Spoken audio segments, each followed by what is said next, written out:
Take the stage, O Lord. And when you are done, please take the glory.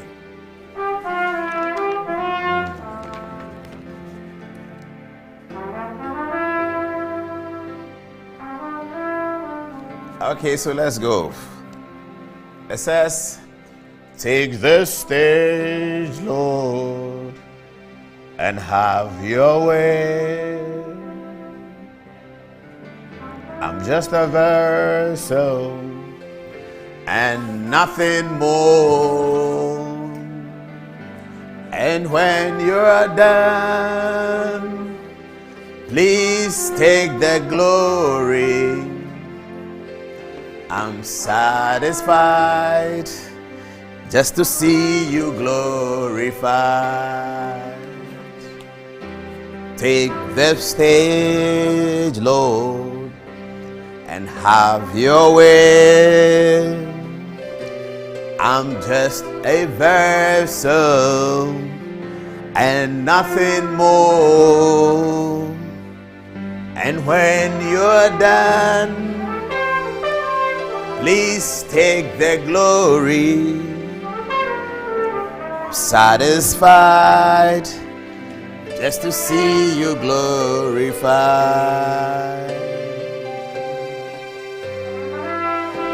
Take the stage, Lord, and have your way.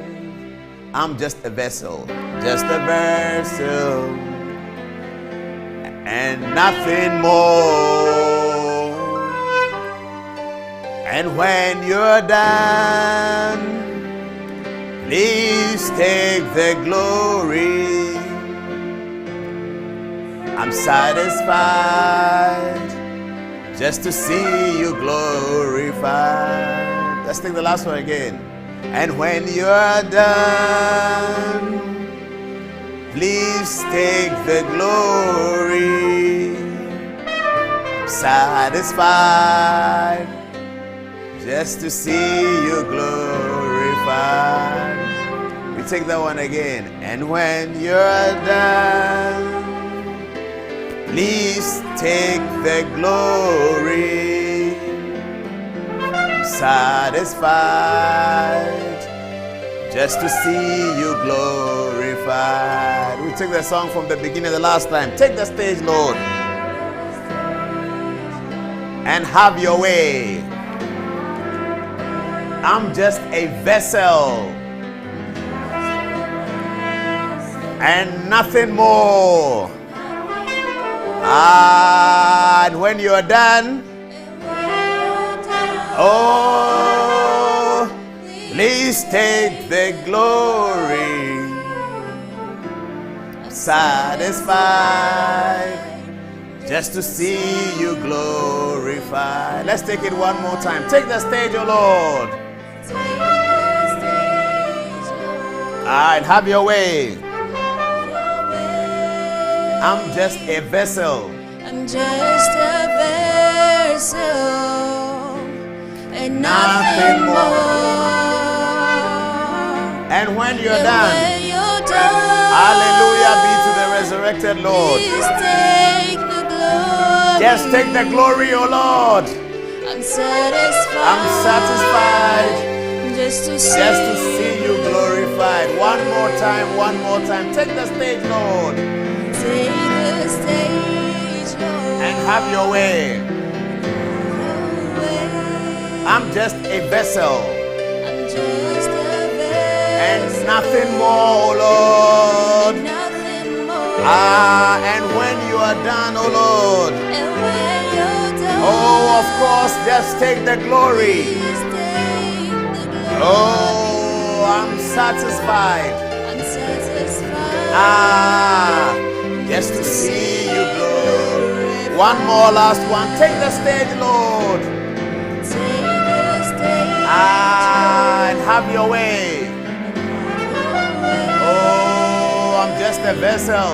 I'm just a vessel.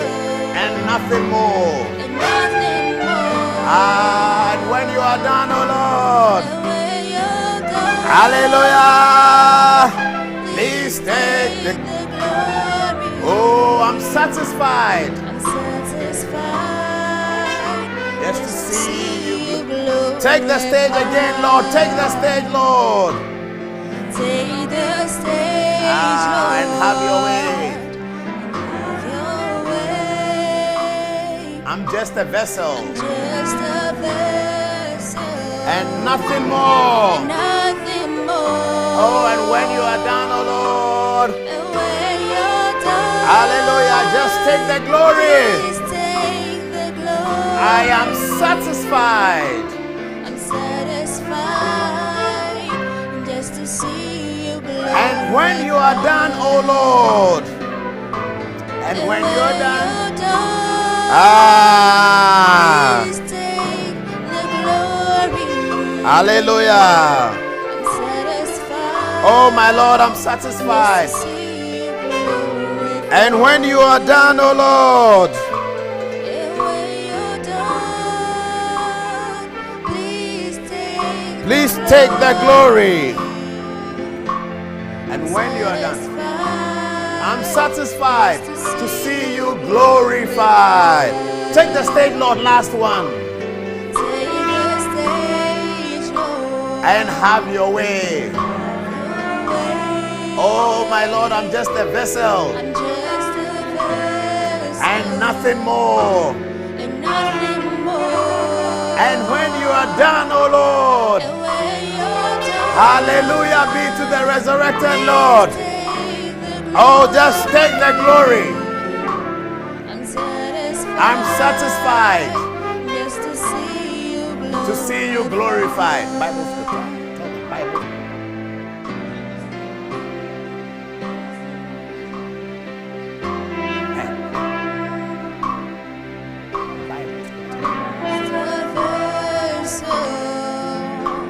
And nothing more.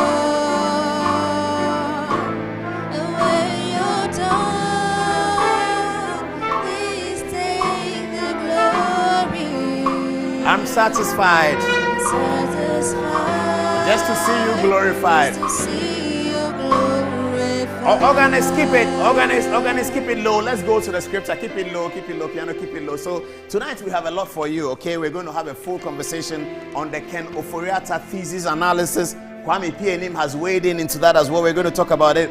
John Dramani Mahama, former president of Ghana, just concluded his State of the Nation on the economy. We know that President Akufo-Addo will be speaking on Sunday, but President Mahama just finished, and we have a report from there as well. We have an opinion on Member of Parliament Mutala, which we'll be talking about, and then maybe we'll open the phone lines for you to have a conversation. But we have a full conversation on Ken Ofori-Atta tonight, and of course, we'll be celebrating Presec, the 7-time winners of the National Science and Maths Quiz. All right, but we are on the gospel session now, so let's go to the scripture. 1 minute, we'll be done with it. Now, this is a very powerful scripture. It's a favorite of many people. I'll read it, and then you can make what you want of it. It's in Ephesians. All right, so it's Ephesians 1, okay? I'd like to start from verse 16. It says, All right, 17, I think. I'll take it from 17 for lack of time. It said that the God of our Lord Jesus Christ, the Father of glory, may give to you the spirit of wisdom and revelation in the knowledge of him. The spirit of wisdom and revelation in the knowledge of him. So it's not everyone who has wisdom, you see. The wisdom is given, you know. So Paul was praying for the church in Ephesians, and he said he's praying that the Father of glory, our Lord Jesus Christ, may give you in his discretion to give you the spirit of wisdom and revelation in the knowledge of him. Now, without he giving it to you, without he having mercy on you and giving it to you, you will not get wisdom and revelation. So you're a politician, you'll be saying things anyhow. This, you'll be doing that, you'll be doing that, because you don't have the spirit of wisdom and revelation. Let's move on.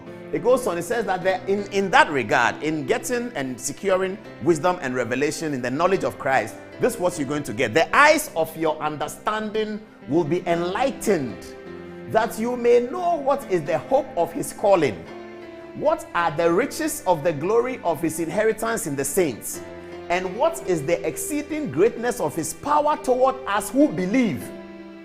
The power is not for everyone. Oh, the power is not for everyone. It is towards us who believe. The power is not for everyone. You have to get that very clear, viewers. The power thereof, expressed here, is not for everyone. It is for them that believe. It's not everyone that believes. Some people don't believe. Some people rebel. Some people are idol worshippers. Some people are Baal worshippers. Different kinds of people. But for the saints, the called, them that believe, it is here. It says, the eyes of your understanding will be enlightened, and you will know the hope of his calling. And you will also know what is the riches of the glory of his inheritance in the saints, those that believe.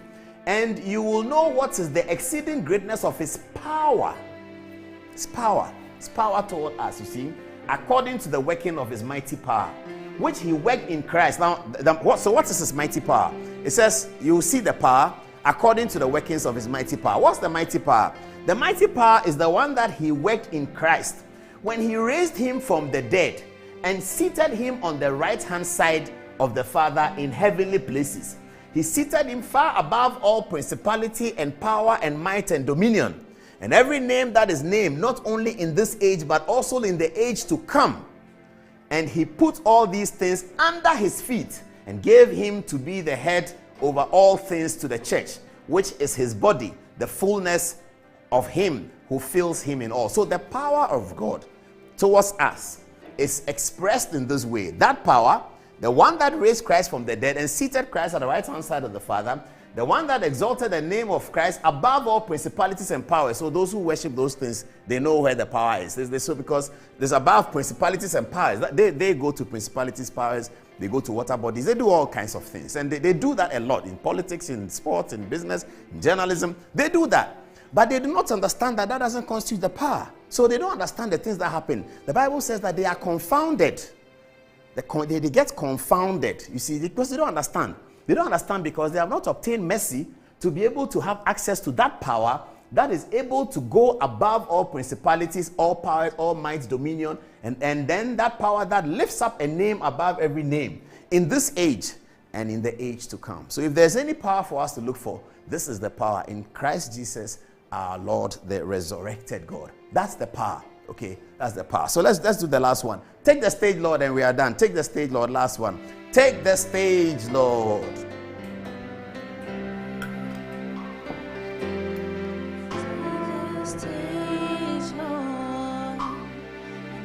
And have your way, oh Lord, have your way tonight. Have your way tonight. I'm just a vessel. I'm just a vessel. I'm just a vessel. And nothing more. And nothing more, oh Lord. And when you're done. And when you are done, Please take the just take the glory.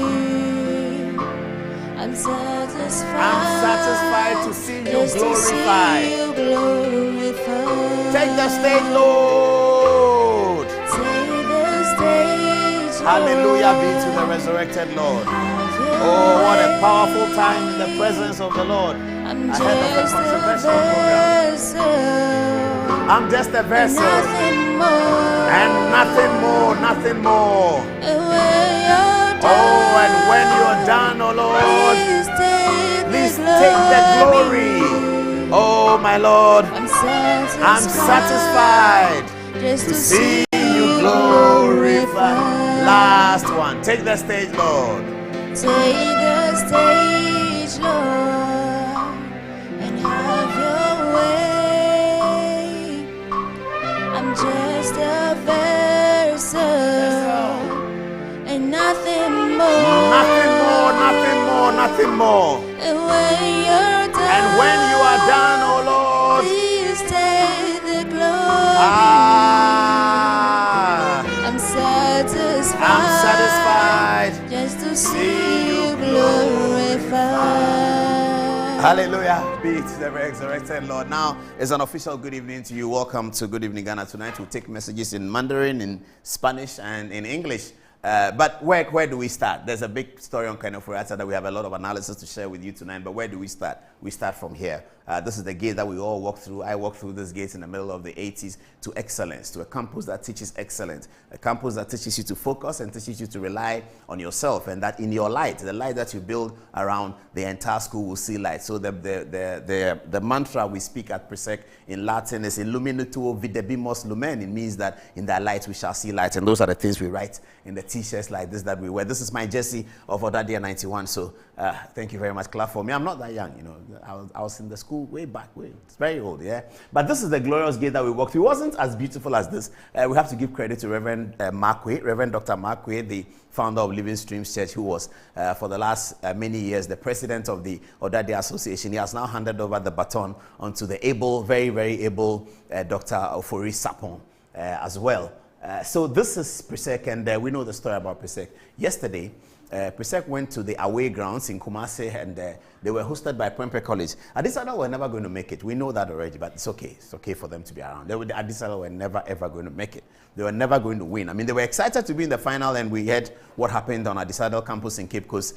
We forgive them, but we heard the things they were doing. You know, we heard it. Yeah, it's okay. But it's been a culture with Adisada, so we really can't change much. The thing that happened there when they got to the final is a culture with Adisada. So we knew that, given all the circumstances, Adisada was not going to make it. But Prempeh College is formidable. There's no doubt about that. They've beaten us in the final before. So yes, they're a very formidable school. They're a great school, we have to say. So going away to Prempeh College's home grounds in Kumasi, we needed to do our prayer thing. It happened, it worked, we prayed, we won. And now Presec is the 7th undisputed winner, ultimate winner of the Science and Maths quiz. I was going to say Brilliant Science and Maths quiz because for people of my generation, that's how we call it. It used to be for many years sponsored by Brilliant, the Unilever product, with Professor Irama Adi. But now is the Maths and Science quiz sponsored by the Ghana Education Service and the Ministry of Education. It's my delight now to congratulate all who participated in this event, old boys, current boys, old headmaster, old teachers, everyone, the prayer team. They have told me that they will bring the trophy to the studio next week because they are arriving in Accra tomorrow. They have some work to do in Kumasi to go and see the dignitaries in Kumasi with the trophy and all of that. So they'll bring it to the studio next week, and then we can get a sense of how they went through the process, the story, and all of that. That will be told. I'm sure you hear it on other networks, but wait for the Good Evening Ghana story. That's the real one. So I'm sure from Monday you hear them, but Tuesday night, hopefully they'll be here with the trophy. So in congratulating everyone, we prepared a montage for the Odadia fraternity. Here it is. To the 2022 National Science and Maths Quiz. Make some noise! Make some noise for Presbyterian Boys Secondary School!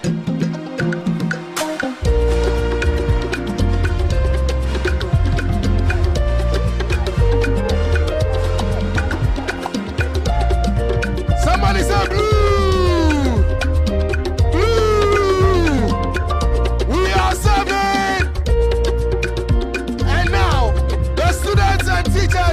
Will present the award to the global president of Odadia.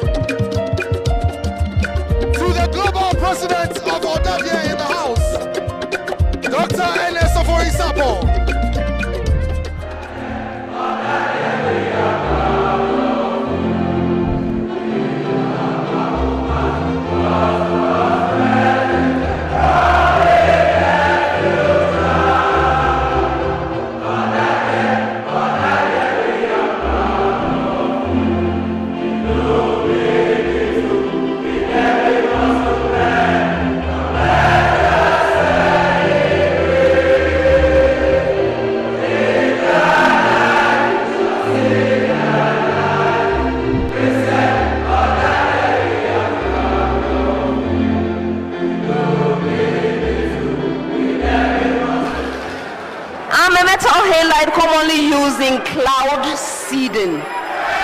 Yes. Alfred? Silver iodide. You are right.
When it's nice, you play it twice so that it's twice as nice. Back to Presec. Congratulations, 7-time winner, National Science and Maths Quiz. Here is the Presbyterian Senior High School of that day. Ladies and gentlemen, to the 2022 National Science and Maths Quiz. Make some noise for Presbyterian Boys Secondary School.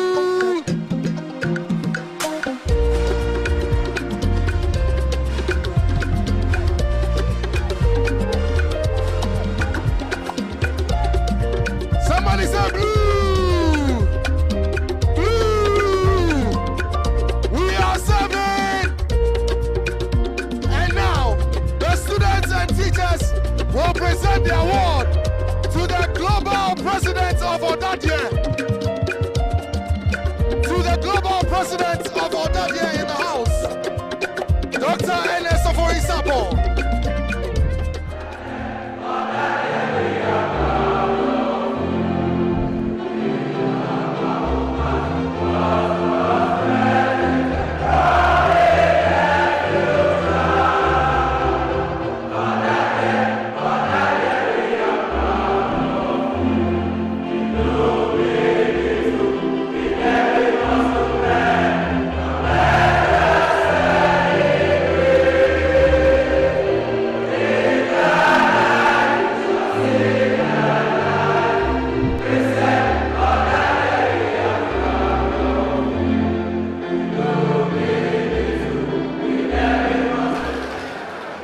Metal halide commonly used in cloud seeding. Yes. Alfred? Silver iodide. You are right.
All right, so we go to the main story. Before then, though, an introduction in Mandarin.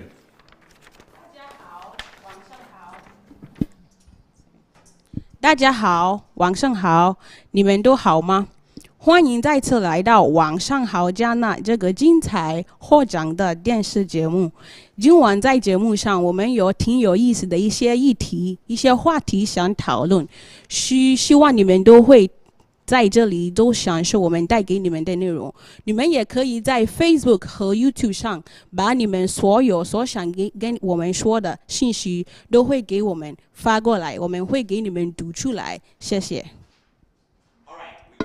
So just Mandarin for now. We get back to the show because it's what's the time right now? It's 7 minutes, is it? 7 minutes to the top of the hour, 10 o'clock. So we are ready to go. Now, the big story in Ghana today, global story, other African countries are observing, is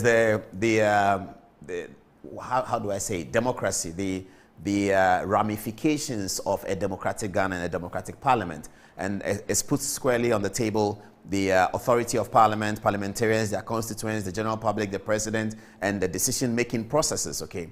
Tonight, we're going to put it fairly and squarely, the pros and cons of the argument for Ofori-Atta and against Ofori-Atta. And when we have time, we may open the phone lines for you to see. And then we will also show you our verdict, where we stand on this matter. Because as usual, we always like to take the courage to cast a verdict on the big stories that we deal with. So the Ofori-Atta story started 2 days ago, I believe, when members of parliament, opponents of Ofori-Atta would like to call them party renegades, but they are members of parliament. Some people call them rebels, but they are members of parliament.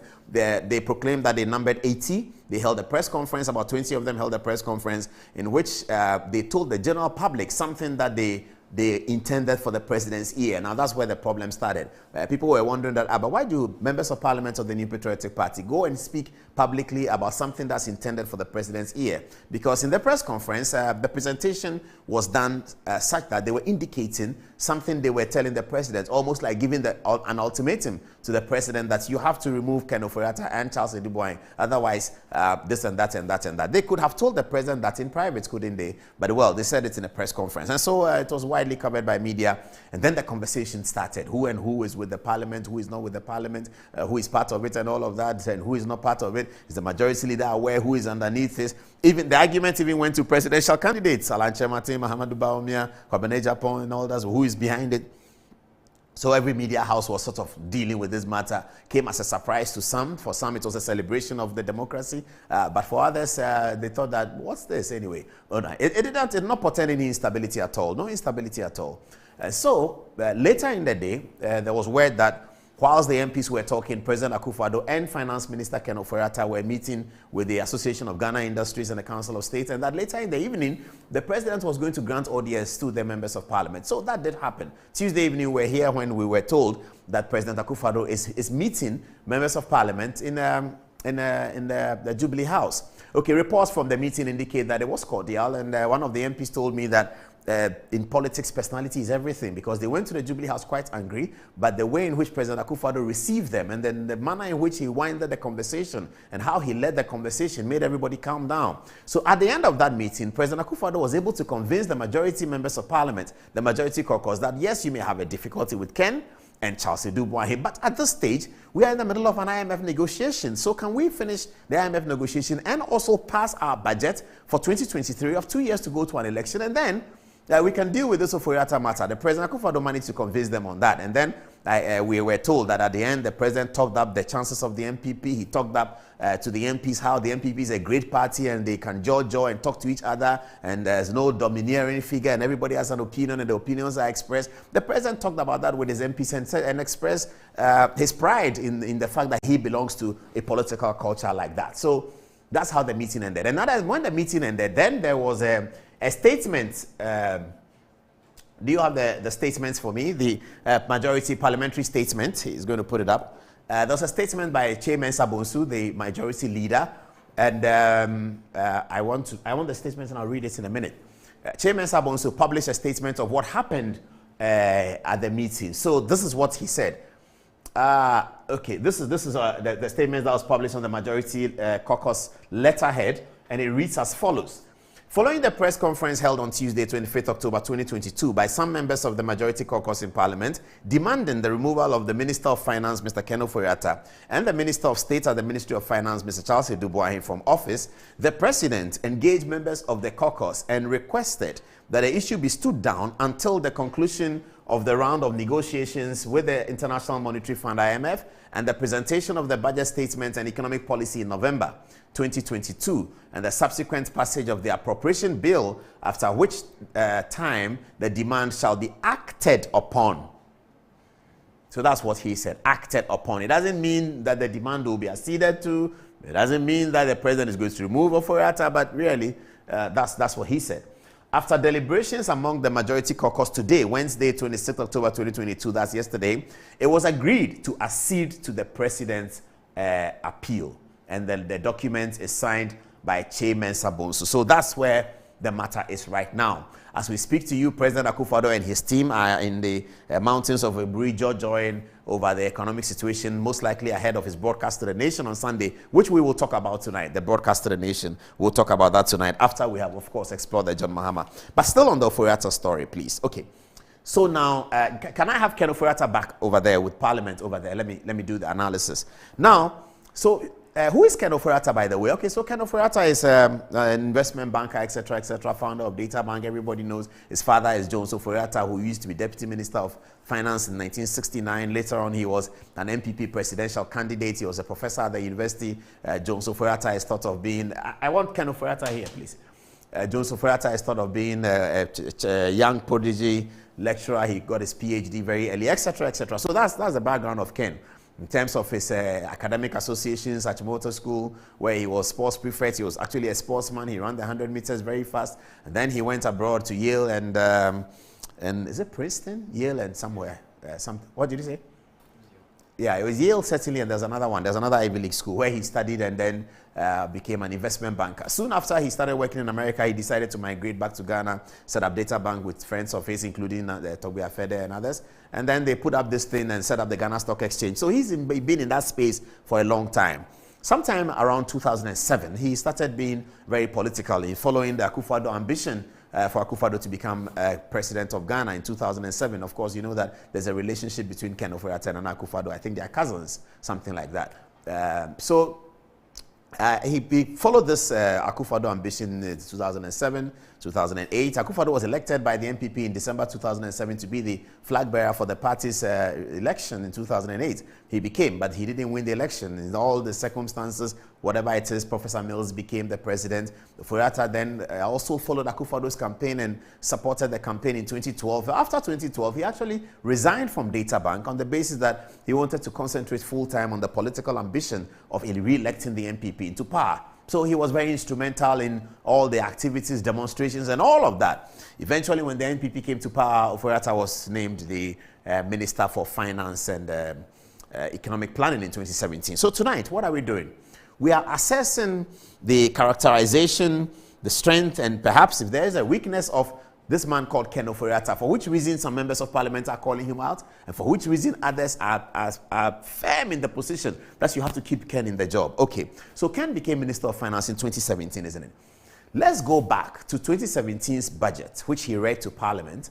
So there are two 2017 videos. This one, it was general. I'll show you this one first, when he told the Speaker and the Parliament that Ghana is in the place at the crossroads and this must happen, that must happen. And after that, I'll show you the concluding part of 2017's budget, the abolition of taxes. So we are putting that in context to assess Ken Ofori-Atta properly and correctly if we can, and honestly too. Then you can make a decision whether you are on the side of red or you are on the side of green. All right. So here's Ken Ofori-Atta speaking to Parliament in his first budget in 2017. We are at a crucial point in our history, and this is a nation that the Lord has blessed. God indeed bless our whole land Ghana, make our nation great and strong. Mr. Speaker, Order, honorable members.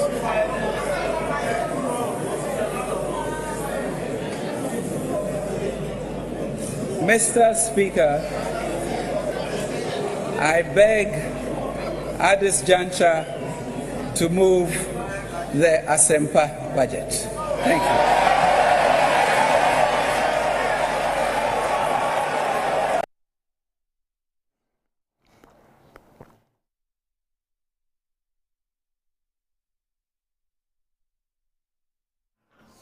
The reason why I'm eating banana is for an illustration. When I get to the John Mahama speech, you will understand why I was eating banana. So hold on, don't go anywhere. I'm going to analyze John Mahama's speech tonight, and banana is going to feature, all right? So hold it on. All right, so that's Ken Ofori-Atta, 2017. Now, in the same 2017 budget, remember that Ofori-Atta had inherited an economy from NDC and President Mahama, which was really almost in shambles. It was inside the IMF oven. It was growing at 3.4% GDP.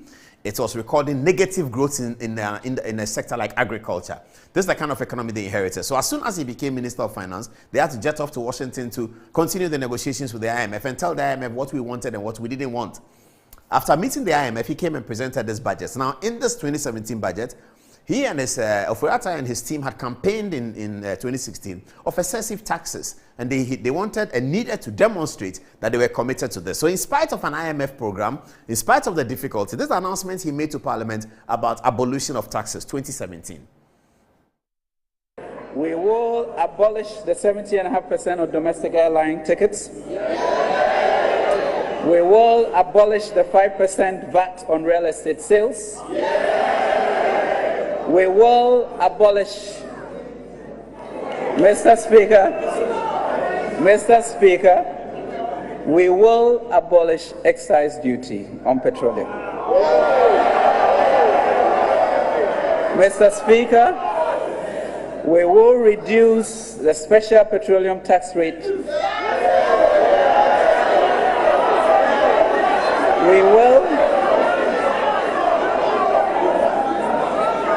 We will reduce the special petroleum tax rate from 70.5% to 15%.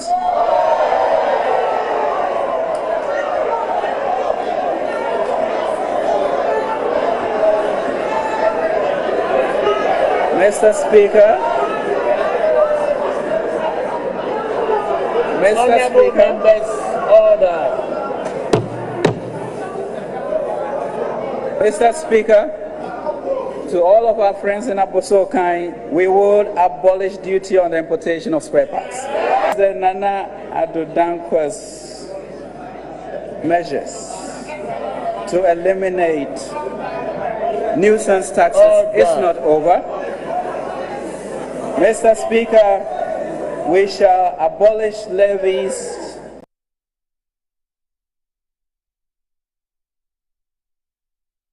All right, Ofori-Atta was carried shoulder high on this occasion when, within the context of all that was happening in the world, in Ghana, at that time it wasn't the world really, and we have to say the truth. At that time, the world was not in difficulty, Ghana was in shambles.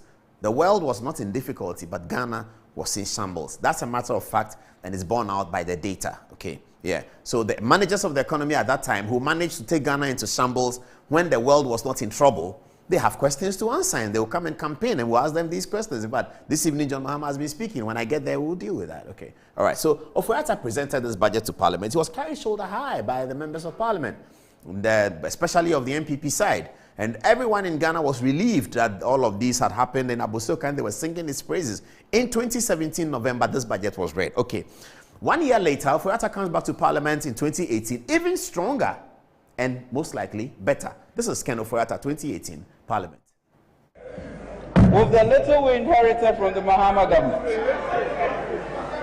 our performance these 10 months are indeed nothing less than a miracle. Nothing less than a miracle. As evidenced by the blessings and achievements I've just enumerated. I can only add, Mr. Speaker, that the combination of Philippians 4:19 and Matthew 13, hard work and obedience, have greatly benefited our dear country. Mr. Speaker, going forward, as I mentioned, this budget is about putting Ghana back to work. And in as much as we have delivered this year, by the grace of God, we will massively deliver on jobs this year. Mr. Speaker, planting for food and jobs, 700 million. Stimulus package for industrialization, 236 million. Zongo Development Fund, 100 million. Development authorities, 1.26 billion.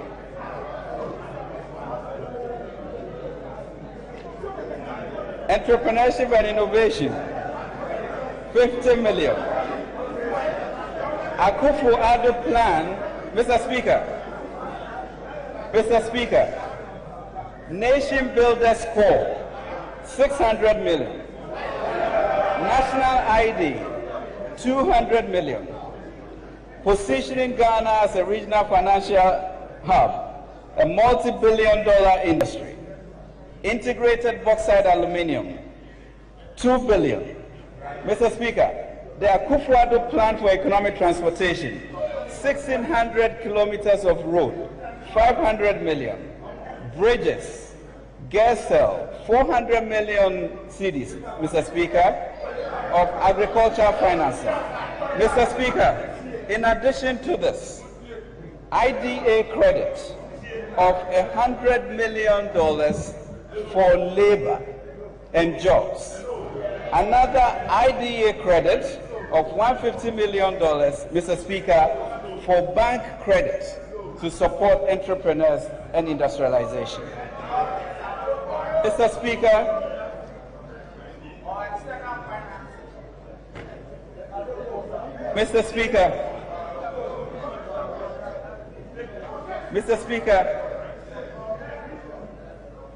I would just like to state, Mr. Speaker, that jobs are here. Ejuma Riba, Mr. Speaker. And Mr. Speaker, with your kind permission, I would like, Mr. Speaker, to present to you the Ejuma budget. Thank you, Mr. Speaker. Was Ken Ofori-Atta. By that, in 2018, he had gotten Ghana out of the IMF, or he had led the processes to take Ghana out of the IMF. Inherited an IMF program, went to IMF and said, we don't think that we need you anymore, so we can go to the market in Europe to borrow, and to borrow lower. And he did borrow, and the data shows that he borrowed money from the same places that the previous government borrowed, that he got better rates and he got longer tenure. That's also borne out by the data. It's not being made up. It's borne out by the data that the borrowing of Ken Ofori-Atta, Dr. Baumia would like to call it smart borrowing, was that he borrowed at a lower interest rate and at a longer tenure, better than his predecessors. That's also a matter of fact. Okay. Now, in the process, 2019 then came. The budget of 2019 was quite similar.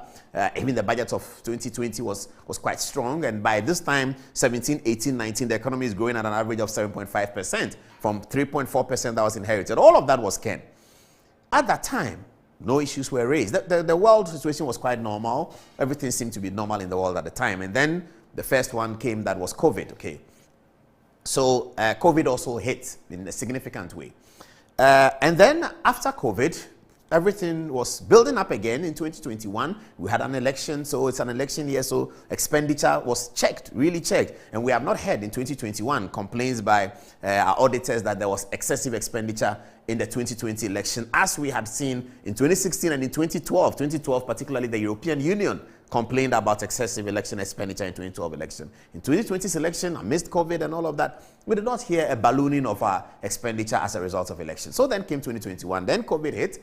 After COVID, then came Ukraine war, and then this year, 2022, the city began to go all haywire. And then now there's a big call for Ofori-Atta's exit.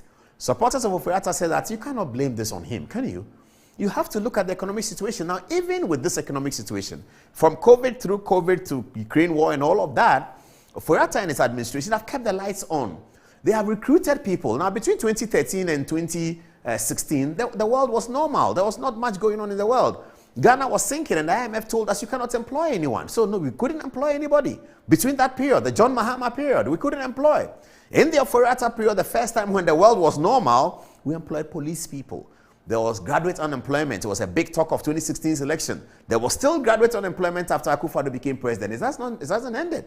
And it is there today, and it was there then. But what did they do? For the first time in the history of Ghana, these managers of the economy thought about, why don't we put a little bit of money and training in the hands of these graduates? So they set up NAPCO. Yes, NAPCO people have not been paid for 6 months. It's all true. But there was an idea.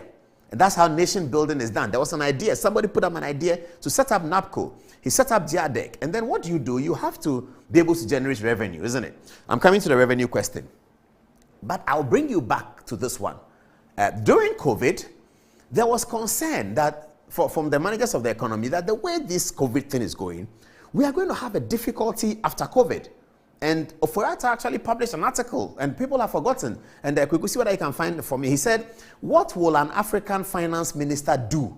At that time, he published an article. And in that article, he talked about he's so perplexed. He doesn't know what to do. Because of this COVID situation, that he's called Gordon Brown, he's called people he knows who are experts in the economy around the world, and he's asking them, what will an African finance minister do with this kind of situation? Because a British finance minister has reserves. American finance minister has reserves. People have reserves. But in Ghana, you don't have reserves. You're living only on 3 months of reserves. So you shut down the country for more than 3 months, you're in serious trouble. And he published these things.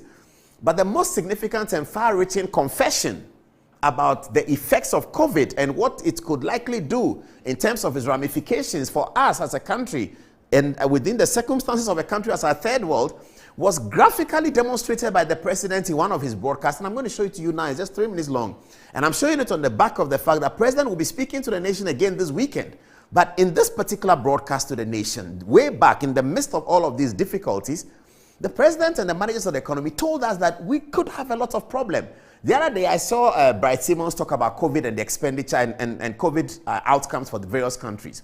And then he talked about Ghana and said that Ghana's outcome of COVID is not as bad as other countries. It's actually better than other countries. And so we shouldn't be complaining about COVID expenditure. And then I disagreed with him, you see, because Ghana's expenditure for COVID is not how much COVID affected us. That's not how you measure it. You measure it on how much the government committed to helping us with COVID. The kinds of things we did, respectfully, West African countries didn't do that. Contact tracing, this sharing of food, this and that and that. People talk about the cost of the food that was shared and all the hula baloo about the food. I had my own problems with Zanetta Rollins. At that time when the food was being shared, she said something and I came after her and became a hey, and all of that. So Ghana committed a lot of resources because of the panic and the leadership. The leadership was determined that Ghanaians are not going to die out of this. You heard Mrs. Bill Gates at the beginning. She said that the way this disease is, African countries are going to die. Why? They don't have water. They don't have good places to stay. And COVID was big on sanitation. Fortunately, we had a local sanitation company. The president said, don't charge them water. Don't charge them electricity. No civil servants were asked to stay. We're taking, the salaries were taken off.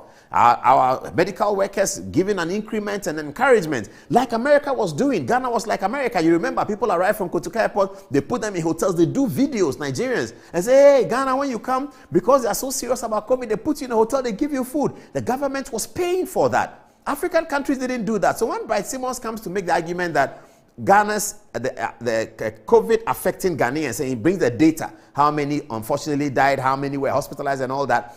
That's not how you measure Ghana's weakness after COVID. You measure it by Ghana's commitment, the money that we put in. Hospitals were run free, rich hospital everywhere. Every COVID sickness was run free. Multinationals, the pharmaceuticals of Ghana, they were encouraged by significant sums of money given to them by the government. Some of them have now become West African suppliers of drugs. The president decided that all of these masks, everything will be made in Ghana. Money was given to people who do that as grants so that Ghana will be self-sustaining in protecting itself in COVID. Now, here's the president's speech on one of those Sundays when he told us something significant. I don't think that we all sort of picked it up because in those days, there was a lot of fear and panic. And he said, I'm going out to spend the money. There will be problem. But when the problem comes, we will be able to solve it. This is what President Akufo-Addo said that night to Ghanaians. This is what he said. With the Bank of Ghana predicting a worst-case GDP growth rate scenario of 2.5% for 2020, should the virus continue to linger for the rest of the year, the effects on our economy would be dire. However, as we have demonstrated over the course of the last 3 years, where we inherited an economy that was growing at 3.4% and transformed it into one which has grown by an average of 7% over the last 3 years, I assure you that we know what to do to bring back our economy back to life. What we do not know is how to bring people back to life. We will therefore protect people's lives, then their livelihoods. We know what to do to bring back the economy, but we do not know how to bring people's lives. At that time, we watched it and we didn't understand what you were saying. Not all of us didn't understand. I didn't understand. Some did. But what was he talking about? We know how to bring people's life, because he was looking at the economic situation and said that from what the Bank of Ghana is telling him, the economic situation is going to be dire. However, we will go ahead and do that. So this was a speech that must have been given in 2019, I believe. Is it 2020 or something like that? COVID, 2020. We're in 2022?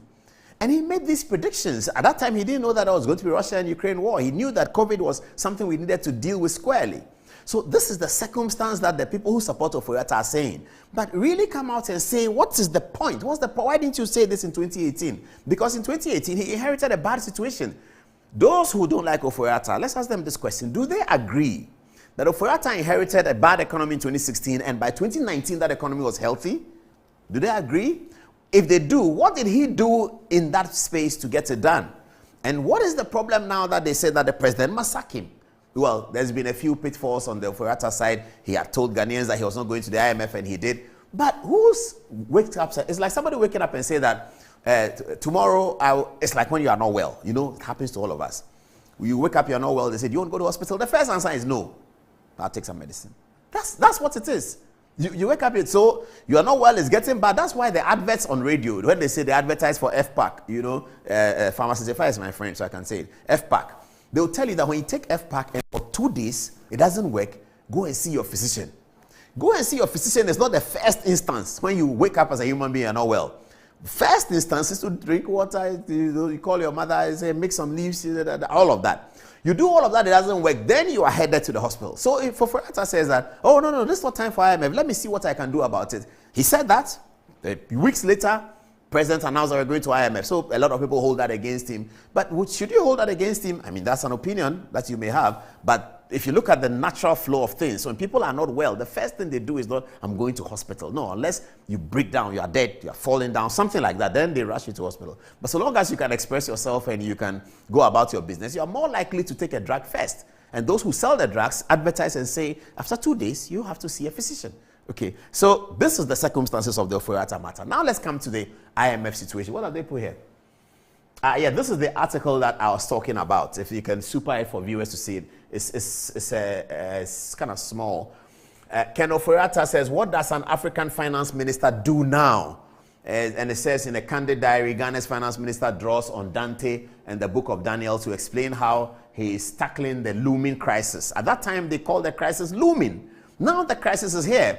And it talks about a scene from Accra where volunteers are distributing food and water to the underprivileged and homeless during the lockdown event. This is Reuters, a photograph where in Ghana, this doesn't happen in other African countries. I'll tell my friend Bright Simmons, this doesn't happen in other African countries. This is a Reuters photograph where volunteers are distributing food to the underprivileged and the homeless in Ghana. The president ran Ghana under COVID as if Ghana was America. Whatever was happening in America was happening in Ghana. If they were giving nurses money in America, he gave it to them in Ghana. If they were giving the homeless food in Britain, he gave it to them in Ghana. Respectfully, many African countries didn't do that because we all didn't know where this COVID thing was. We thought it was going to kill all of us, isn't it? Okay, and then came vaccines, and then came the airport, and all of those things were done. Okay, now about IMF negotiations, which is happening now, which has really become the big center of all of this Ofori-Atta conversation. Now, here's Ken Ofori-Atta and the IMF boss, so they will stay here as I talk about the IMF. But eternal economist, respected retired economist Kwame Pianim has granted an interview about the Ofori-Atta situation, about the panacea, what it should be. He granted it to TV3, I believe. Here is the interview granted to TV3 by senior Kwame Pianim. This is what he said. We don't have the foreign exchange reserves to support it. The IMF negotiation is not going well. You know this for a fact? I know this for a fact. It's not going. What the IMF is waiting for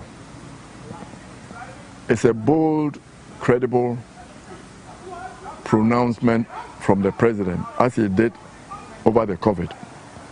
The president said, I take full responsibility, I'm in charge, and I'm going to make sure that Ghanaians are protected from the COVID.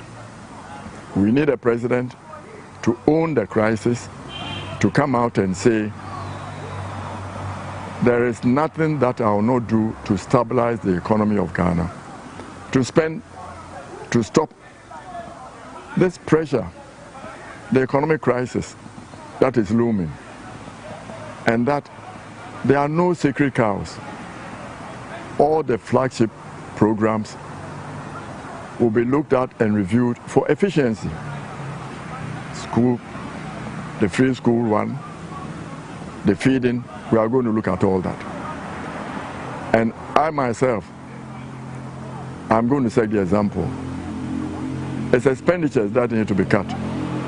No spooking traders by planting GRA officers in their shops. If somebody were to say they are going to plant someone in your living room, would you like that? Is that a wrong policy? Is that a wrong policy? It's wrong. Look, people are suffering. When people are suffering, that's not when you irritate them by starting things new. It's not going well, the negotiations. If the president, I know that, I mean, that's my business, to keep my ears open. I'm a Ghanaian, I'm interested in the economy, moving in the right direction.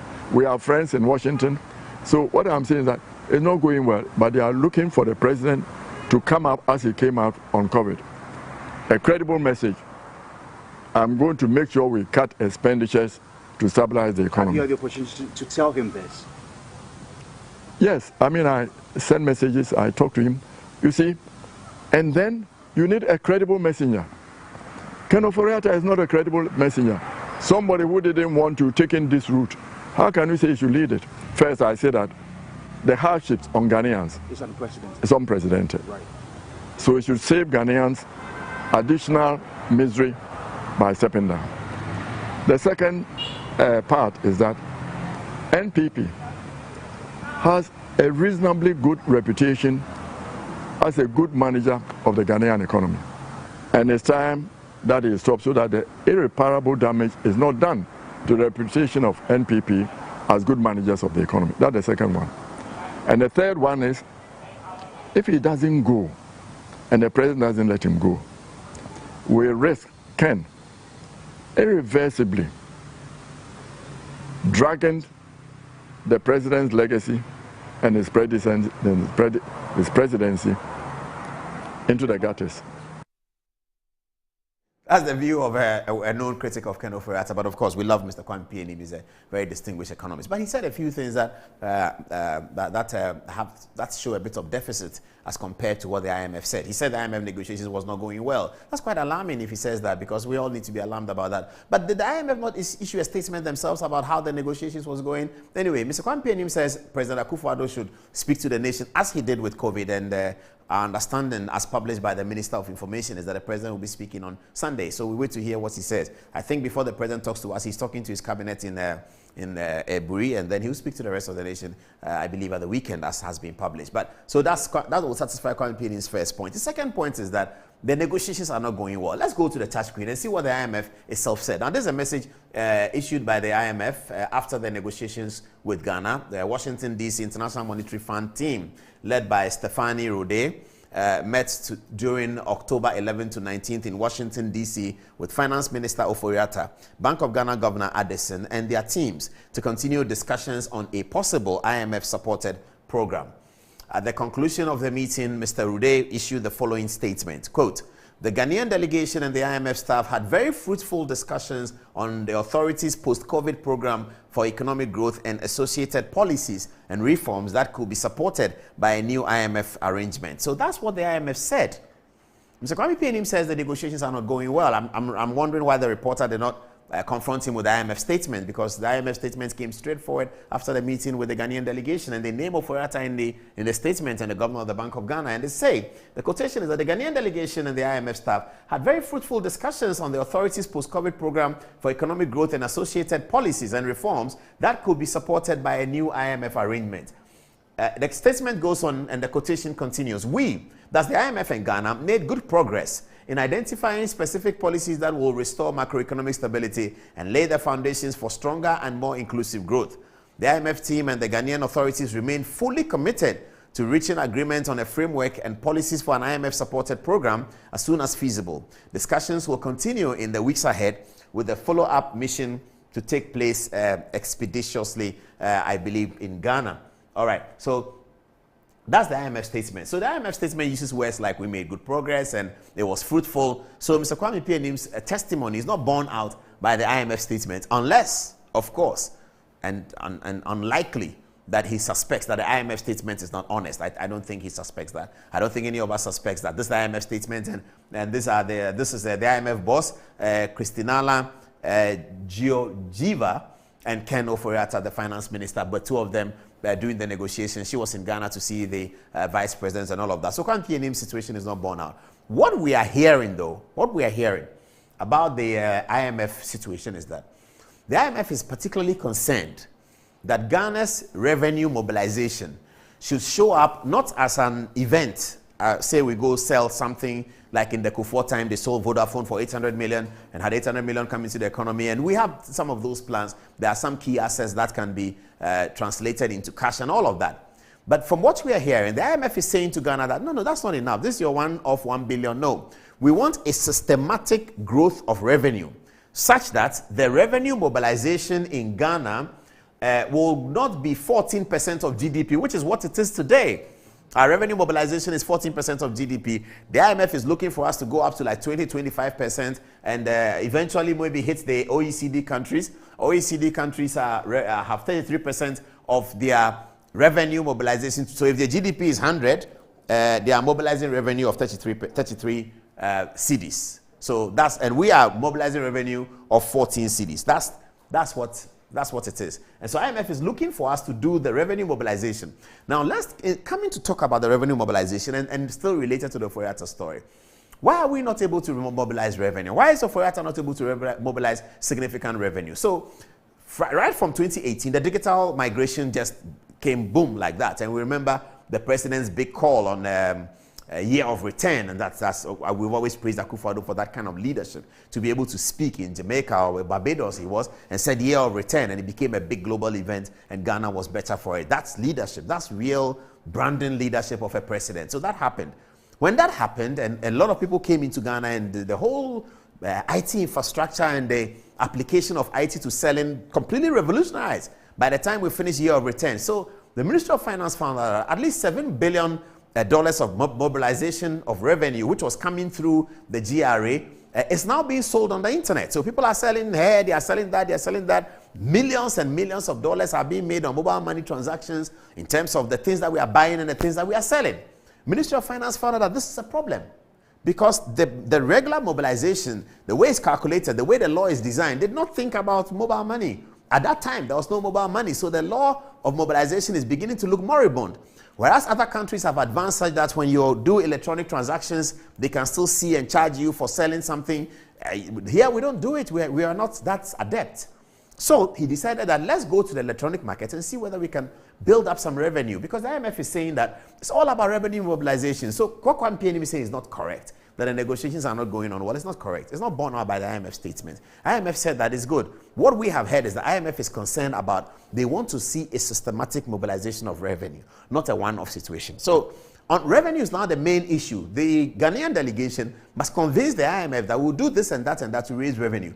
How do you do that in an austerity situation like this? When we are all suffering like that, are you now coming to raise more revenue? That's insensitive, and that's going to be very difficult. So these are the things that confront us as a nation. But let's come to the MPP itself, and let's discuss why there's this whole problem of revenue mobilization, at least within the last context, the context of the last year. Put me the MPP flag and let's deal with that. And that's the concluding part of the Ofori-Atta story. And then we can ask you to tell us, having heard the pros and cons, what do you think about the Ken Ofori-Atta story? They will give me the MPP flag in a bit. So now, those who support Ken Ofori-Atta are saying that the New Patriotic Party has not particularly helped the finance minister to be able to achieve, you know. So they talk about post-2020. Going into 2020, the MPP had a huge majority in parliament. So the election was presidential and parliamentary. So the MPP went into the presidential election with their candidate Akufo-Addo, and then the NDC went, and then the MPP also went to the election with their parliamentarians. The parliamentarians returned the verdict of losing significant ground to their opponents in parliament, so that a deficit of 40-something now became equal. That's the first problem that this is having. As soon as that happened, the opposition NDC took advantage of it, and they were talking about, okay, now it's going to be this, okay, so we'll see how you pass your budget, we'll see how, because in parliament, you need the numbers. So right away, there was difficulty from 2020, 2021 in terms of passing budget and getting little things done. It was a whole long-term, drawn-out issue because the parliamentary MPP failed in his quest to be able to sustain his leadership, whereas the presidential MPP was able to sustain his leadership and still was able to win a straight first-round victory over President Mahama. And the parliamentary MPP were not able to do so. It didn't happen. Okay, so then came the coup de grace itself, the nail in the coffin. On the 9th of 7th January, we were all in Parliament. I was there, everyone was there, and it was a big issue. The Speaker was to be elected. It was obvious that the MPP should be able to cast a vote of 138 for the selected Speaker, and that the candidate for the NDC of Mr. Sumanu Kingsford Bagbin should be ending up with 137 on a logical even keel. On a logical even keel, the MPP should be able to get 138, and the NDC will get 137. The MPP would have elected a Speaker. Some members of the MPP cast a vote for the NDC candidate.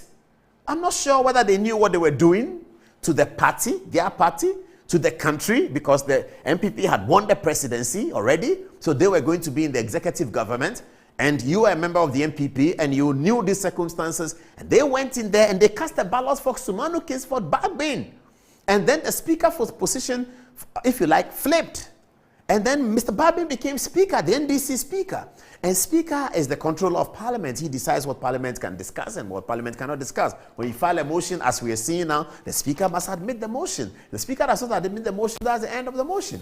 And an ordinary member of Parliament cannot bring a motion that way unless 2/3 of Parliament insist that this is the motion we are bringing and the Speaker will do it. You hardly get 2/3 of Parliament on one side.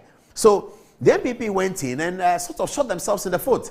After losing significant ground to the NDC in parliamentary politics, parliamentary elections of 2020, they again shot themselves in the foot by some of their members, 2 or 3 of them, being completely affected by the whole Michael Quay situation. One cannot tell how much you can be affected by a speaker's personality. That is your party speaker. You have such a close context in Parliament, 138, 137, and then you decide to elect the speaker, Sumanu Kingsford Bagbin, to teach somebody a lesson. Whose lesson are you teaching? You're teaching a lesson to the nation and all of that. The difficulties we have had in this situation is also because of the split parliament. That's what it is. That's really part of it. And the split parliament is also not giving us even what we want. Yawin Sako has a post. Keep an eye on it. Yawin Sako's post, I'll be picking it up. So this is what happened. This is the situation this is part of the Ofori-Atta problem. Then he thought about bringing in e-levy. And e-levy was to have been passed in November 2021. It took about 6 months for e-levy to be passed. In the meantime, other revenue mobilizations, smaller revenue mobilizations like the road toll and all of that had been taken out. E-levy could not be passed. It could not even be passed in the form that it was originally designed. So you have all sorts of things, so the e-levy is eventually passed in a certain way. It doesn't generate the revenue.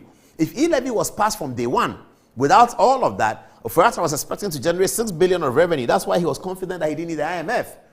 And at that time, the dollar situation was better. If e-levy had succeeded, this would have been different. But there were those who were focused that e-levy should not succeed. Not so much that they thought that it was bringing Ghanaians hardship, but really they thought that it was a political misfortune for them if e-levy succeeds. The political opponent succeeds with e-levy, I don't succeed, so I derail it. So that's the kind of situation that we had here. Now, if you are looking at the Ofori-Atta verdict, you have to consider all of these things, and then now we can actually cast a verdict. So this is, I've showed you Ofori-Atta 2017, 2018, 2019. Then I've showed you also Kwame Pianim's video about critical of Ofori-Atta. I've showed you the IMF situation. And now we have described the political situation of the MPP, the whole MPP political situation. That is also part of the Ofori-Atta problem. Those 2 members of Parliament who went on that night and voted against Michael Quay so that the Speaker will be elsewhere, they have questions to answer to themselves. We don't know them. It was a secret ballot, so we don't know them. But that situation was wrong because the MPP had already won the presidency. So if you wanted to move the country in a certain way in your own party, you don't elect the other speaker. But they did. They couldn't pull up 138 votes, you see. So that created a problem. And then they lost ground in the parliament because their president was winning the election. Okay, so all of this put together, there's also the personality of Ofori-Atta. And people are concerned that this whole issue is not really about performance or non-performance. It's really about his personality. But you have to understand that we have to be tolerant of people's disposition. Ofori-Atta is different. I mean, those of us who were reporters when his father was a politician, they are very similar. So if you're a reporter those days, you go to Joseph Ofori-Atta and you want to interview him, and I'm talking about Ofori-Atta and his contemporaries. J.A. Kufuor was his contemporary. Janice Selby Addison, all of them were his contemporaries. So if you go to interview him and you see him, he'll just come and say, young man, you're a journalist from where? Joy FM. What would you like to know? And he'll sit with you and give you the answers, and that's it. That's how he is, and that's how Ken too is.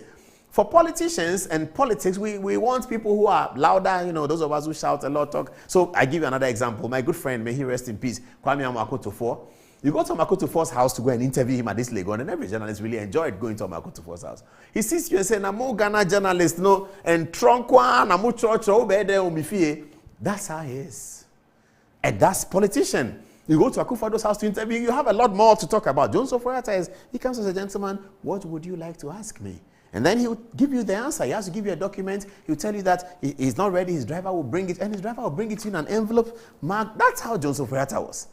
So that's how Ken is. And the modern politicians expect a guy who is talking to everybody, and he's not like that. So we have to be tolerant of people's disposition. Because I was talking to an MP today, and he said, Paul, you know what, this whole thing, it's not really about performance. So it's about Ken. You can't greet him, you can't go to his house, you can't, you know, he just deals with some people, but he's kind of focused on his work, you see. There are people like that. He's focused on his work. He's just driving his work. So from his house in his Cantanta car to Ministry of Finance, he's there with his team, he's back, then he's talking to his friends and he's doing his work. He comes to Parliament to deliver the budget. So this MP was telling me that it's really maybe about his personality because, and this the MP was telling me that when they were going to Jubilee House, they're very upset with the president. But the way in which he conducted the meeting, everybody was excited by the time the meeting was over. So personalities are different. So those of us who are against Ken, let's think and see whether perhaps it is really his personality that we are concerned about, not the delivery of the performance of his work.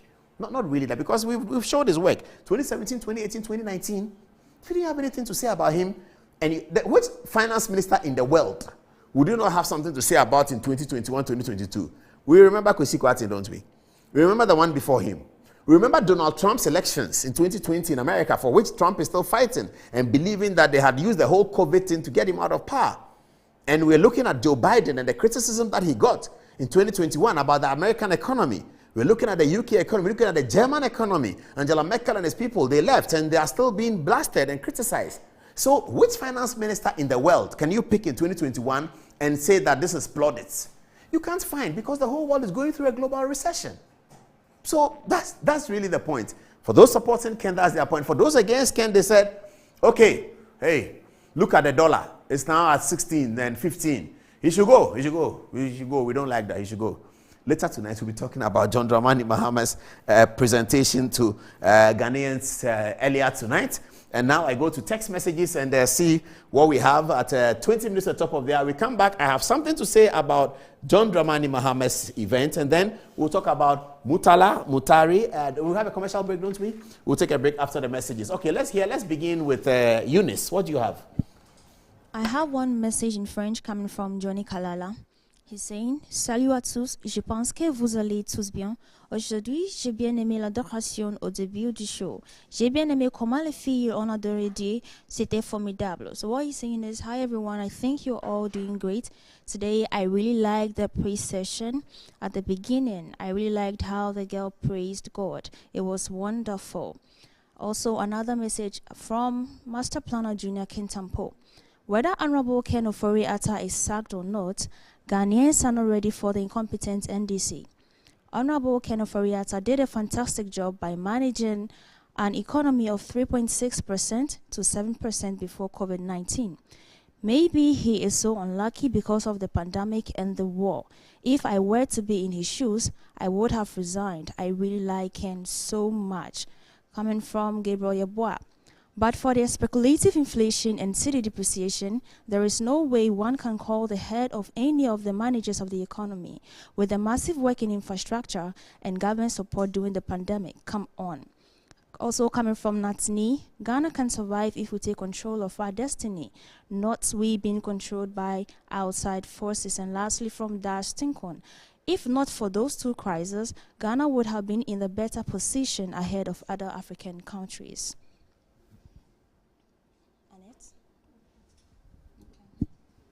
这是来自 Edward Dugbaza， 他说，总统和财政部队长都必须立刻离职。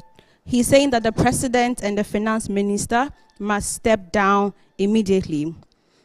这个人也说，政府通过在我们的边境收取过高的新冠核酸检测费用，来弥补大流行期间花的大部分的资金。He's saying that the government recuperated most of the money that they spent during the pandemic by charging exorbitant COVID test fees at our frontiers. This is also coming from Chef Sheffrey. No, we're not reading that. So Mohammed Saifullah says, I am not a regular viewer of your program, but I can see that you're struggling in this your defense mechanism. Daniel Akan said, Paul, today I don't agree with you on the IMF analogy. An economist and a finance minister should be able to look at the data and predict the possible outcomes. Besides, those who predicted that Ghana was going to IMF did not do that based on the data at hand. So for you to use a sick person situation, I think the two are different situations. This is coming from Paul Godson. He said, what is wrong with what Paul is saying? He is making a lot of deep sense, but I know my people won't listen because your minds are made up. We will keep going back and forth because of our attitude. Ghana, we talk too much. My goodness. This is from Anastasia. He says, I am shocked and dismayed that Paul is showcasing this intellectual impotence this evening again. So he is still not current to know that all those figures were cooked to make things look good, which the World Bank and other international credit rating have demonstrated that it's what leads us to where we are today. Okay, so this is from Nana Tumibia Boaten. He's talking about the difference between the loans. He said the difference is too much loans. Even America takes loans, but not too much to hit the GDP. Thank you. Tengo un mensaje de Manuel Pablo y quiero decir que siempre has sido una bendición, Paul, y fue una gran idea traer este espectáculo a nosotros. Dios te bendiga. So this is a beautiful remark from Manuel Pablo, and he's saying that, Paul, you've always been a blessing, and it was a great idea bringing the show to us. God bless you. And we also have here from Yusuf Abdul Rahman Gwa. And then he's saying, good evening, Apostle Paul. You're looking good in your Presec t-shirt. What some of the majority MPs did was a very good decision, and it always shows how patriotic they are as a servant of their constituency. The president should listen to the plight of the MPs and the people so that the people of Ghana will regain confidence in the managers of the economy. But any attempt to use the current economic challenges to sabotage the campaign of Dr. Mahama Dawumia will cause a serious distribution in the party. Also coming from Bolare, he says the current economic situation in Ghana is a spiritual matter. The president should go back to what he used to do. And he put in brackets prayers with the great prophet of the nation. Paul. Okay. Abuajini Nwabiaja says, good evening, Paul. The causes of the cedi depreciation are in threefold. 1, high importation. 2, institution failure, that's the Bank of Ghana. Why should we allow some people sell or exchange foreign money at Alaba, etc.? 3, carrying hard money to import crude oil while Tema Oil Refinery can be revamped to stop the cedi depreciation. Banka Kwesi, watching us from Sene West District in the Bono East region, says, Mr. Paul, are those who call on the removal of Ofori-Atta sure that things will be normal when he is out of the finance ministry? God save Ghana. Ernest, watching us from the Volta region, says, Mr. Paul, please forget about that analysis. We are talking about today. Mr. Ofori-Atta has lost credibility, and he says Ghana is undergoing unprecedented turmoil. Come down to the hinterland and see what's going on. Please and please and please, we have overborrowed. Yasir Arafat says, good evening, Paul. I think Ken has served this country very well, but in my opinion, his integrity has been dragged down the belt to an extent that his efforts are no more appreciated. General Ortega says, Paul, our type of democracy is failing us. The MPs were clear in their demand, indicating their appreciation of the economic morass we are confronted with. If they made compromise with the president under the terms mentioned, then 1. Is the IMF arrangement with Ken or with Ghana? 2. Is Ken the only finance expert in Ghana or in the NPP? And 3. Is Ken going to implement the plan alone? The NPs should know that we can read and understand. And lastly, this says, Paul, Abraham was 75 years old when God promised him a son. It took 25 years before God gave him the son called Isaac. If you are patient, you will give birth to Isaac. But if you're not patient, you will give birth to Ishmael. Ghanaians should be patient with Ofori-Atta. God will solve our economic problems for us. Over to you, Paul. All right. So, in the last text that we talked about the MPs, etc., I have a text from Yahweh Sako which I will show you in a minute. But, why did they take the tweet off? I was coming to that, please. All right. So, my friend from Arsenal, Arsenal are still in the table. They will not leave for long, don't worry. My friend from Arsenal tweeted this. Gabriel Chodako says, you cannot but admire the new patriotic party. In the end, the focus of all parties concerned is that ultimately Ghana wins, and that is where all minds should be, and we believe it will be. And I understand that the president also concluded his meeting with parliamentarians on talking up the MPP's chances in terms of how the party is able to allow people to talk and how MPs can make a statement against president. President will meet them and they talk about it and agree that after IMF, we can come back to this conversation. So the majority leader comes to issue a statement. And the president was telling them that we are the better political party. This is how political parties should run. And I think that's what Gabriel Chodako is echoing, that you cannot but admire the new patriotic party. Anyway, will 2024 be a competition of parties or will be a competition of personalities? I don't know. We'll get there and see. We'll be talking about John Mahama's speech to the nation today that just ended 2 hours ago. He was talking about what to do with the economy. And then my banana story is coming up. Don't forget about the banana story. After the break, we'll come back to Good Evening Ghana. It's live.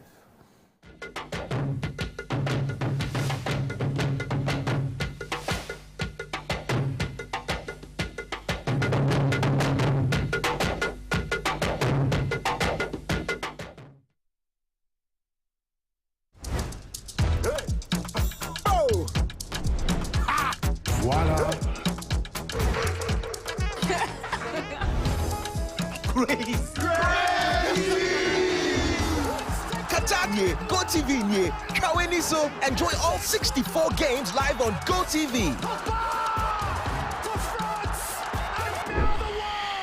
Get your Go Coder and Plus at 89 Ghana cities. GoTV, love it.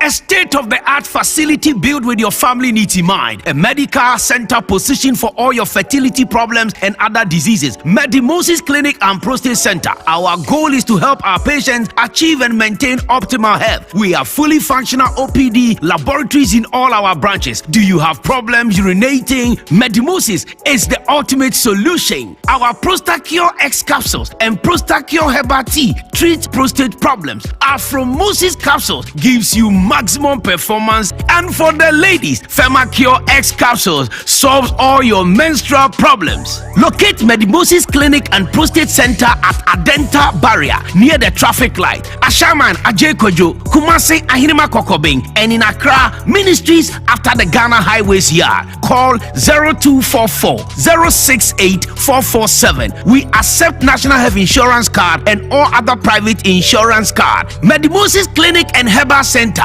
your ultimate solution for prostate problems.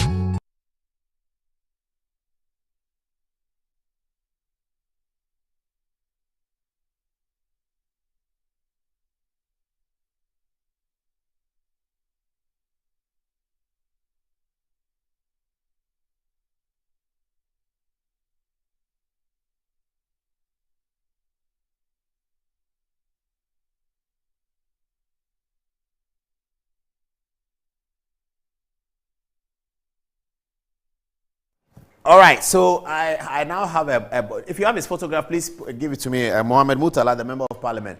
I have a bone to pick with him, so we're going to pick that bone now, and then he's going to become one of our friends. You know that on this program, we have two main friends that we work with, Johnson Asidun Katia, the NDC national chairman, hopeful, and Mr. Azuri and Suleiman Brahma. They are friends. We're going to include Mutala in that. He's also becoming our friend now because he's made some very reckless and irresponsible statements. You know, he was talking up the professions of lawyers as opposed to spare parts dealers. Mutala, Allah will forgive you, eh? Don't do that again. You are a member of a mass party, the National Democratic Congress, and you are rubbishing spare parts dealers, that they are nobody, their lawyer is better. Don't you know that people finish university these days with a first class in electrical engineering and go and do spare parts dealing? What is wrong with some of our politicians? Mutala was talking down spare parts dealers, that majority leader, Chairman Sabonsu, he was a spare parts dealer. You should get out. When Bagbin was studying law and practicing law, Chairman Sabonsu was a spare parts dealer. Mutala is saying that. The other day, he was not happy that somebody was calling him a teacher. And he's a member of a mass party, NDC. And I think he's lost touch with the system. He doesn't know that people from go to Abosokan, you go and find electrical engineers there. You see civil engineers, computer scientists, they're all there. And you think legal profession lawyer is better than spare parts dealers for a politician who's leading the country, who should be leading our young people? You see, I talked about wisdom at the beginning of the program. I talked about wisdom. You see, I talked about wisdom. Do you remember? I talked about the wisdom and the revelation of him. That wisdom, it's not everybody who is able to demonstrate it like that. You're like a politician, member of parliament, and you are talking down spare parts dealers, that Chairman Sabos was a spare part. You see the thing that I always talk about, the hatred, and they are not focused. Because if you're a member of parliament and you are a politician in the country for dressmakers, you're a politician for lawyers, you're a politician for judges, you're a politician for doctors, you're a politician for nurses, you're a politician for journalists, you're a politician for everybody. And if as a politician you stand and talk down spare parts dealers, you should go and apologize. Please, tomorrow stand in the floor of the house and apologize for that reckless commentary. You talk reckless. Honorable member, you are reckless. How can you talk like that? Show the video. Show the video of Mutala talking recklessly like that. Majority leader has the penchant of attacking the person of the speaker. And he does that all the time. Any opportunity he gets, he picks on the speaker. He did that on the floor. The speaker didn't want to sink into the gutters he plays, and the speaker was very diplomatic. You listen to him in the press conference, and he even said that the speaker doesn't even understand the law. When the speaker was a lawyer practicing, you, Honorable Chairman Sabonsu, you were selling spare parts at magazine. At the time, the speaker was a practicing lawyer. Why? Parliament is the house. This parliament represents all shades of this country. A committee of parliament is not an authority to itself. Did you hear him? That when the speaker was practicing law, Chairman Sabonsu, who is no mean academic, Chairman Sabonsu is no mean brain. You look at Chairman Sabonsu and listen to him. He's not a mean brain. He's a major brain. He studied at KNUST. He's a planning expert or a quantity surveyor or land economist. I don't know which one. But you Mutala, you talk like this so recklessly. So a young man who is 27, who has left Accra Poly and is studying and is selling spare parts at Abosoka, who is a member of the NDC. In 2020, the NDC were talking up the protection of Okada riders and the protection of the business of Okada riders because some of them were university people. And you come from a party like that and you make such reckless commentary. You should apologize. Mutala, hurry up and go and apologize before your constituents in Tamale Central get angry with you. Politicians should not speak recklessly like this. Don't ever talk like that again. And you are talking about, you don't like minority. That's okay. You're all members of parliament. You can join and sort of, bash up each other. But you can't take it out on a young man who is 26, who is looking for a future, who has finished studying sociology, and he's inherited his uncle's spare parts business at Bosokai, and he's selling and he's calculating and he's understanding what the market is and he's understanding everything. And tomorrow he becomes a marketing expert because he understands how to sell to people. You are telling that person that because he's selling spare parts, a lawyer is better than him. That is reckless, Mutala, reckless. That when Bagui was practicing law, Chairman Sabonsu was selling spare parts at magazine. Are you all right? The people at magazine, they are not human beings. What is wrong with you? Mutala, what is wrong with you? Please, those of you know him, go and talk to him. It's a reckless talk. He should never say that again. The speaker should be calling him to the privileges committee and telling him that don't talk like that about spare parts dealers anymore. And you're a member of a mass party. See, that's why I talk about the wisdom thing. You are not an elite party. You are a mass party person. This is the party that only 2020 was talking about Okada. And you come and sit down there and you are being interviewed and you look down and talk down spare parts dealers. Play the tape again. I wish you could forward it to that side where he's talking about when T. Mensah Bonsu Babu was practicing law. So law is better than spare parts dealing. Totally reckless. How can you even say that? When we are moving our society from thinking, when we went to school as children in the Presec Form 1 classroom, we're only looking for 3 professions. You're a lawyer, you're a doctor, you're an engineer. Later they added pharmacist. That's all we know. We didn't know even journalism. We didn't know acting. We didn't know movie industry. So we grew up and some people felt that they were worthless because they don't fit in lawyer, doctor, what is the other one? Pharmacist, something. The whole class in Presec Form 2, the whole class, we are all heading, we are 120. We are all heading for 3 professions. Only few people will fit into those 3 professions. The rest of us, if we are not careful, psychologically, we feel that we are useless. And we are moving away from that. Now, when you go to Presec, there are people who are doing animation. There are people who are doing all sorts of things. And then this reckless member of parliament comes in 2022 to tell us that a lawyer is better than a spare parts dealer. Such reckless commentary. Totally reckless. Shameful. Shameful. Mutala, shameful. You shouldn't say that about spare parts dealers. What's wrong with you? Anyway, President Mahama is more important. So let's talk about him. And let's leave this parliamentarian who doesn't even know his left or his right. Let's leave him out. And President Mahama is very important. Let's go now to President Mahama. Now, what I like about President, please, can you take his photograph? I don't want to see it. Take it from there. We finish with him. He's a reckless MP. Take the photograph. You are still, clear him from behind me. Reckless MP like that. You go and talk down on spare parts dealers. Who do you think you are? These delusions of self-grandeur that people think they become member of parliament, so suddenly they are better than everybody. Mutala. Oh.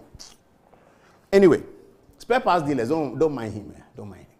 We are together. Don't mind him. We will continue to do the spare parts and build an industry, an automobile industry. Already, Akufo-Addo has brought some automobile industry. We will build it. Leave Mutala alone. He should come back 7 years' time. He'll come and see what Abosokan looks like. And then he will understand that vision and hard work works. And if you're a politician, you have to encourage your people. You don't have to derail them. Reckless commentary. All right. President Mahama held his event this evening, and he talked about, President Mahama talked about the economy. We're going to show you the things he said, and then my banana story is coming in. Hopefully Metro TV will give us a bit of time because already 11 o'clock. I'll finish this in a jiffy. Okay. Let's go to the event center. I like this 1-minute video of after President Mahama had finished. They played the music and the excitement. The event was, as always, very well organized, I have to say. Very well organized. Here is the last bit of the event, the jubilation, and then we come to what President Mahama said.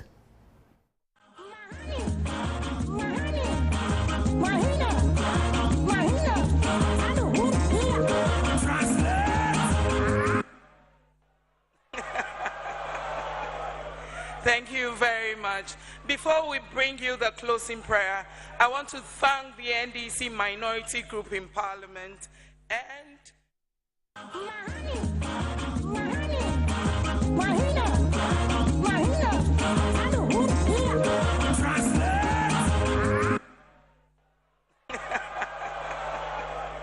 thank you very much. Ghana.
Sorry, viewers, it took a while for us to grab the Mahama situation. Okay, so let me pick my bananas, sorry.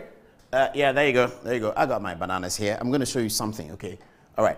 So this is what President Mahama said. So we sort of zeroed down to his solutions, his preferred solutions for the situation, for the current economic situation. And here is what he said. He said, we should acquire, these are the solutions that President Mahama presented to the faithful tonight. He said we should acquire and sustain a taste and preference for locally manufactured products, particularly food. Okay, so there comes my banana conversation, okay? President Mahama's solution, and I've had this conversation with a few people, and sometimes we've brought it to each other's attention, something that we don't often consider. He said we should acquire and sustain a taste and preference for locally manufactured products, particularly food. Now, the assumption that Ghanaians don't like local food, and therefore we are importing food, is not borne out by the data and evidence we are about to present to you. It's not true. Ghanaians like foreign rice. Some people took to local rice. They like it. Ghanaians are eating foreign food. They are not eating local food. And President Mahama is saying that one of the ways to solve our economic problems is to like local food. It's not possible. In the global world, people are exposed to choice because the thing comes. Now, that's on the screen there is a foreign banana. Put foreign banana on there. You're right. Put foreign banana on there. This is foreign banana. It is cheaper than local banana. This is local banana. Now, we say Ghanaians don't like local things. But I can assure you, if you take 10 Ghanaians who want banana, 10 of them will say, I want local banana. Why is it that in banana we take the local one, but in something else we take the foreign one? Because we are accustomed to choice, and we are making the better choice. You cannot legislate that. You can't legislate that. So President Mahama's first solution about eating local food, it won't work. It doesn't work. It's not borne out by the fact. Nobody likes foreign banana, but they say we like foreign things. So if it's banana, we should just take the foreign one. That's what they say. They say we like foreign things. But how come when it comes to banana, the local banana is more expensive than the foreign banana? It should tell us something. So this solution about let's eat our local food, we are eating our local banana. If you do a local wache that is good, we will eat it. Those people eat more wache than they eat Chinese sauce, which is foreign food. They have to import something to do the Chinese sauce. Wache, they don't import anything. Go to Tunga and go and see on Saturday morning. Everyone is gravitating towards the local wache. So that matter is not correct. Tomorrow morning, just see whether you can do this research. Ask people in your office. Do you want local banana or you want foreign banana? And I can tell you, 10 out of 10, they will tell you they want local banana. This is local banana. This is how it looks like. It's shorter. The woman is carrying something over there. I think she's carrying local banana. So that's not borne out by the evidence. Let's go to the rest of the things that President Mahama said. Now you understand my banana story, don't you? All right. Bring back President Mahama and then let's continue. The next one he said, just as happened in COVID-19, we must look at going back to the system of working at home. Okay. That one also is a good idea. It's a good idea. It says we should go back to the system of working from home. It's a good idea. And so we have to put internet out and all of that. Let people work from home. Some people are actually still working from home. But there was a survey by HR people after COVID that said that the working from home thing is okay, but sometimes you need the interpersonal relationship and connection to be able to achieve results at the office. You need the face-to-face all the time. So a lot of companies who are able to do working from home. So I understand, for instance, that a company like Microsoft, 5 days they work from home, something like that. So yeah, it's a good suggestion, but companies will tell you it doesn't always work. So that's President Mahama's second solution. Next one is, he says, self-financing infrastructure projects. I'm not so sure what that means because we are not a rich country at self-financing infrastructure projects. Anyway, that's what President Mahama said today. Please, let's go to the next page and let's move on. Okay, now comes the next page. Oh no, this is still the old page. They're working on it. They'll give me the next page very soon. So we are sort of analyzing and discussing President Mahama's contribution. Well, this is contribution, his prescriptions on how the economy will work. They're going to expand this a little bit and then we can look at it in some detail. Sorry, it just came in. As you know, President Mahama just finished. So, all right. So it goes on.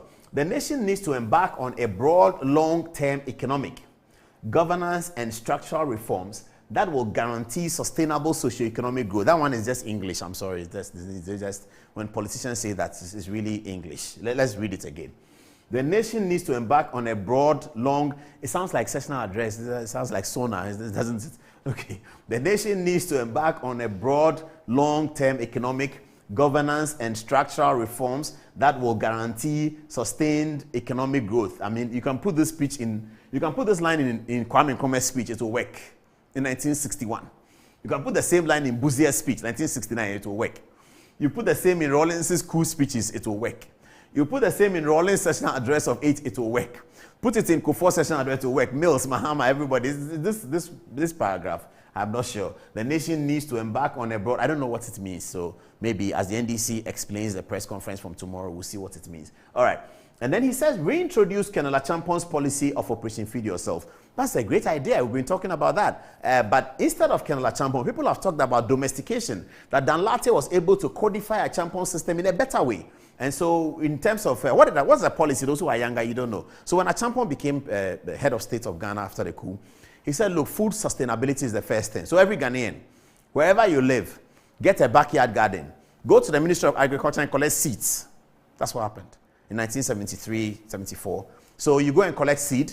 Tomatoes, you want pepper, onion, you want whatever. And then they do what they call bed. You know, the bed, the farm bed. Yeah, they do the bed, and then you have onion bed, tomato bed. In Burma camp, we used to do that in the late 70s and 80s. We all used to do that. So by the time you realize and the crops are due, you have so much tomatoes, you don't know what to do with it. And you didn't buy it, you just took the seeds from Ministry of Agriculture and used the water in the house to water it. So you have so much tomatoes, you send it to the neighbor. The neighbor says, oh, I was coming to give you onion. Onion is plenty. And then there was such a bumper harvest across the whole Ghana. And Achampon called it Operation Feed Yourself, one of the most successful policies of any government in the history of this country. And people keep saying that one day we will build a monument for Achampon. And I think we are getting there. If you look at the economic situation and you thoroughly analyze the work he did, you read Bafo Ajimandua's book, you will see that this Achampon guy and his team, including Kwame Pianim, I have to say, they did a significant job. So that's a good one, Achampon's Operation Feed Yourself. Okay, if there's another page, let me have it now, and let's finalize on President Mahama's issues. We'll take text messages and we'll wrap it up at 10 minutes past 11. All right, is there another page? I asked them, is there another page? Okay, so that's it. So this is what President Mahama said, and we have just looked at it in a preliminary and cursory way. But always remember the question for tomorrow. When you go to the office, ask them, local banana versus foreign banana, what do they like? Text messages to wrap up, one each. So let me do that and then we wrap up.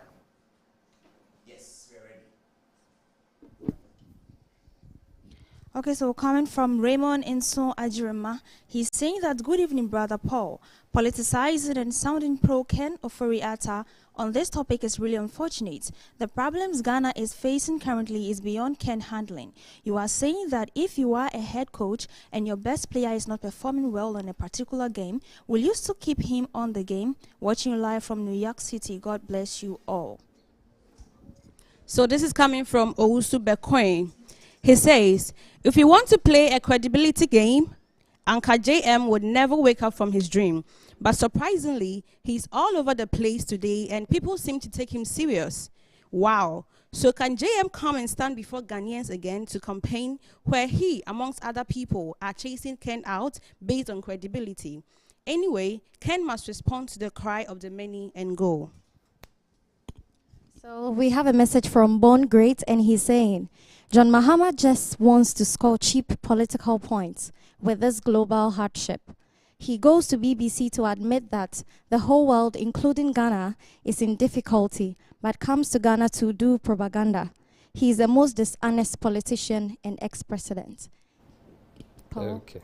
And Gladys watching us from Takoradi says, Bonsoir Paul, merci de toujours nous éduquer. Les crises économiques actuelles doivent être prises en compte. Si le contrôle des prix de marchandises peut être effectué par le gouvernement, il devrait l'être. I think she's saying that thank you for all the education, and the economic crises will be, I don't get this. Basically, he's talking about controlling debt as opposed to our commodities, and that will help our debt situation.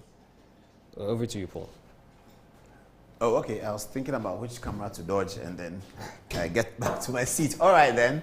Are we had enough? Yes, we have had enough. And the weekend is approaching. So congratulations to Presec. Odade, we are proud of you. And we go back to our piano as we end tonight's edition. Have a very good week. And thank you for watching. That's Good Evening, Ghana. Good night.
Metro TV, insightful and inspiring moments.